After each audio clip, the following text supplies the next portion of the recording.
tietysti Viron meidän asema pitäisi parantaa, koska meidän on myös ollut.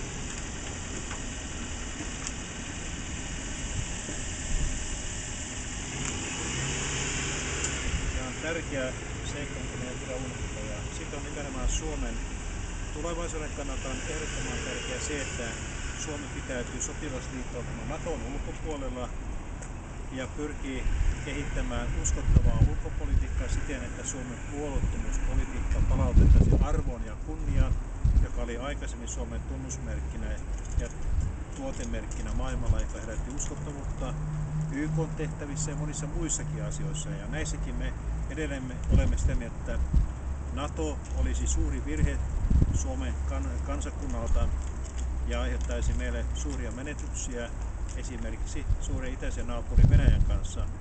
Meidän pitäisi kehittää ystävällisiä suhteita, jotka muodostuisivat luottamuksellisiksi ja voisimme edistää molempien kansojen hyvinvointia eri aineellisella alueella ja henkisellä alueella.